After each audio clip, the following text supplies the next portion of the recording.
રાજકોટ શહેર અને રાજકોટ જિલ્લા વિસ્તારની અંદર અમુક સમયથી એવા બનાવ બની રહ્યા હતા જેમાં લગ્ન પ્રસંગની અંદરથી કોઈ કિંમતી ઘરેણાં તથા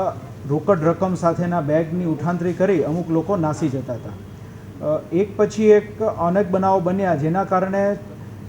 જે લગ્ન પ્રસંગની અંદર આવનાર લોકો હતા તેમાં પણ ઉહાપો થઈ રહ્યો હતો। તેને ધ્યાનમાં રાખી રાજકોટ શહેર police commissioner Raju Bhargav sir દ્વારા ક્રાઇમ બ્રાન્ચની ટીમની એક સ્પેશિયલ કામગીરી સોંપવામાં આવી અને તે પીએસઆઈ ડીસી સાકરિયા દ્વારા અને તેઓની ટીમ દ્વારા આખું આ નેટવર્ક જે છે તેને પકડી પાડવામાં આવ્યું। સમગ્ર હકીકત એવી છે કે આ ટીમના લોકો છે તે મધ્યપ્રદેશની અંદર એક કડિયા નામનું એક ગામ છે તે વિસ્તારના રહેવાસી છે। આ ગામની આસપાસના અમુક જે લોકો છે તેના દ્વારા એક આખી શાળા ચલાવવામાં આવે છે જેની અંદર આ પ્રમાણે કઈ રીતે ચોરી કરી શકાય, કઈ રીતે નજર ચૂકવીને ઘરેણાઓ અને તેવું બધું લઈ શકાય અને સિફતપૂર્વક ત્યાંથી નીકળી જઈ શકાય તેઓની ટ્રેનિંગ લેવામાં આવે છે અને તેઓની ગેંગ આખા ઇન્ડિયાની અંદર અલગ અલગ વિસ્તારની અંદર એક્ટિવ હોય છે। આપણે અહીંયા જે ગેંગ પકડી છે તે ગેંગ દ્વારા રાજકોટ શહેરની અંદર 2, રાજકોટ રૂરલની અંદર સુલતાનપુર પોલીસ સ્ટેશનમાં 1 તથા અમદાવાદની અંદર અને તે ઉપરાંત મધ્યપ્રદેશ, ઉત્તર પ્રદેશ અને રાજસ્થાન આ 3 રાજ્યોની અંદર અનેક ચોરીઓ આચરવામાં આવેલ છે જેમાંથી આપણી પાસે જે એફઆઈઆર છે તે મુજબ આપણે આશરે 15 લાખ ઉપરાંતનો મુદ્દામાલ પણ જે કિંમતી મુદ્દામાલ છે તે કબજે કરેલો છે તેઓની પાસેથી। આ ગેંગની એમો એવી છે કે પોતાની સાથે જે છે તે નાના બાળક હોય તેવા કોઈ સ્ત્રી અથવા પુરુષ તેમને સાથે રાખે, તેની ઉપર એક એનો ગાઈડ મેન્ટર જેવો વ્યક્તિ હોય તે સાથે રહે અને આ છોકરો અથવા છોકરી જે છે તે જે તે લગ્ન પ્રસંગ હોય તેમાંથી બેગ, પર્સ ચોરી કરીને નાસે। જો પકડાઈ જાય તો તરત જ તેનો જે ગાઈડ અથવા મેન્ટર હોય તે તેને બચાવવા માટે આવી જાય કે ભાઈ નાનું બાળક છે એનાથી ભૂલ થઈ ગઈ, છોડી દો। અને જો ના પકડાય તો પછી તુરંત જ તે લોકો વાહનની અંદર બેસીને ત્યાંથી નીકળી જાય।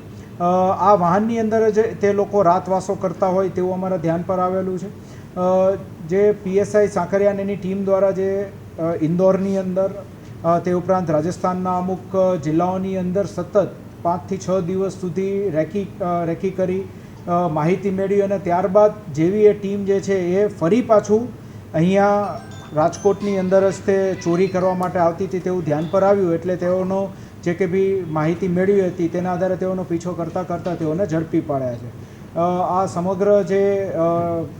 ડિટેક્શન થયું છે તે ટીમવર્કથી થયું છે જેની અંદર પીઆઈ મેહુલ ગોંડલિયા અને એસીપી ક્રાઇમ ભરત બસિયાનાઓ દ્વારા પણ સતત સુપરવિઝન અને માર્ગદર્શન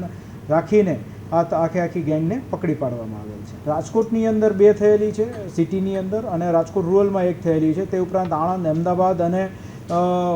જે રાજસ્થાન, મધ્યપ્રદેશની ટોટલ 30 જેવી ચોરીઓ આ લોકો દ્વારા અલગ અલગ સમયે કરવામાં આવે છે। આની અંદર જે મુખ્ય આપણે મુશ્કેલી નડતી હોય છે તે ત્યાંની લોકલ જે ગામડાઓની અંદર જે આ લોકો જતા રહે છે ત્યારબાદ તેઓની માહિતી મેળવવામાં પડતી હોય છે, પરંતુ અલગ અલગ સોર્સિસથી બાતમીદારો રોકીને આશરે 2-1 મહિના ઉપરાંતના સમયથી આની ઉપર વર્ક ચાલી રહ્યું હતું કારણ કે સૌપ્રથમ ચોરી 2 થી 3 મહિના અગાઉ થઈ હતી એટલે ત્યારથી જે આખો એરિયા ઝીરોઈંગ કરવામાં આવ્યો હતો, તેઓની મૂવમેન્ટ સ્ટડી કરવામાં આવી હતી અને તેના આધારે જે સચોટ માહિતી મેળવવામાં આવી તેના આધારે પછી આ ગેંગને પકડી પાડવામાં આવી। સાંજ સમાચાર ફેસબુક પેજને લાઇક કરો, વિડીયો શેર કરો અને વધુ વિગતવાર સમાચાર માટે sanssamachar.net વિઝિટ કરો।